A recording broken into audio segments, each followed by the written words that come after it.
একটু জোরে বলতে আমি কানে কম শুনি, একদম অনেক বয়স। বাণী মুখার্জি।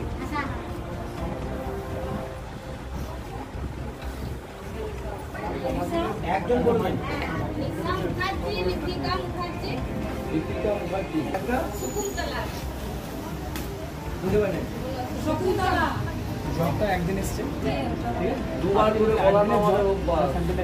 শিশু মৃত্যুর পর মেডিকেল ক্যাম্প বসলো দুবরাজপুরে। অজানা জ্বরে শিশুর মৃত্যুর পর নড়ে চড়ে বসলো দুবরাজপুর পৌরসভা। দুবরাজপুর পৌরসভার 4 নম্বর ওয়ার্ডে বসলো মেডিকেল ক্যাম্প। এই সময় বহু মানুষ জ্বরে আক্রান্ত হয়ে পড়ছেন, তার মধ্যে বেশিরভাগ শিশু রয়েছে। তাই দুবরাজপুর পৌরসভা এবং দুবরাজপুর গ্রামীণ হাসপাতালের পক্ষ থেকে এলাকার একাধিক মানুষের চিকিৎসা করা হয় এবং ডেঙ্গু ম্যালেরিয়া হয়েছে কিনা তার জন্য রক্তের নমুনা সংগ্রহ করা হয়। তাছাড়াও বিনামূল্যে ওষুধ দেওয়া হয়। চিকিৎসা করেন ডাক্তার খায়রুল আলম, সাথে ছিলেন দুবরাজপুর পৌরসভা ও গ্রামীণ হাসপাতালের স্বাস্থ্যকর্মীরা। জানা যায়, গত বুধবার দুবরাজপুর পৌরসভার 4 নম্বর ওয়ার্ডের বাসিন্দা সোমনাথ মণ্ডলের 3.5 বছরের ছেলে অরিত্র মণ্ডল এক অজানা জ্বরে মৃত্যু হয়। মৃত্যুর পরদিনই জেলা স্বাস্থ্য দপ্তরের পক্ষ থেকে একটি মেডিকেল টিম এসে মৃত শিশুর মা ও দাদার ডেঙ্গু বা অন্য উপসর্গ রয়েছে কিনা তার জন্য রক্তের নমুনা সংগ্রহ করে নিয়ে যায়। তাছাড়াও এলাকার বেশ কয়েকটি বাড়িতে জ্বরে আক্রান্ত রয়েছেন অনেকে, তাই তাদের বাড়ি বাড়ি গিয়ে রক্তের নমুনা সংগ্রহ করেন জেলা স্বাস্থ্য দপ্তরের কর্মীরা। আমাদের পৌরসভার যে স্বাস্থ্য কেন্দ্রগুলো আছে খোলা হয়েছে এবছর থেকে, সেই পৌরসভারই আমাদের আন্ডার থেকে এই ক্যাম্পটা খোলা হয়েছে। পৌরসভার আমাদের কি দেখছেন?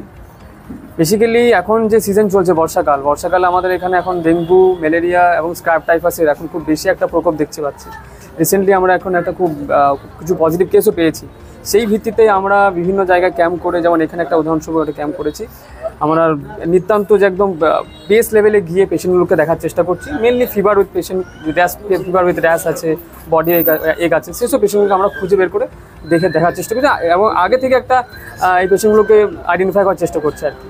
প্ল্যানিং ছিল যে বর্ষাকালে প্রতি বছরই হয়, এবারও সেরকম হয়েছে।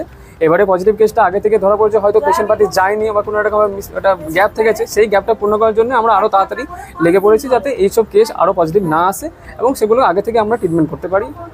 এই পেশেন্ট আমি মোটামুটি এখন যা পেশেন্ট দেখেছি তার মধ্যে অনেক 5-6টা পেশেন্টের আমি উপসর্গ পেয়েছি, সেগুলো স্যাম্পেল নেওয়া হয়েছে এবং সেগুলো পজিটিভ হলে আমরা অবশ্যই সেগুলো আরও তাড়াতাড়ি স্টেপ নেব এবং সেটাকে আরও ফার্দার ট্রিটমেন্ট সুস্থ করে তুলবো পেশেন্টগুলোকে।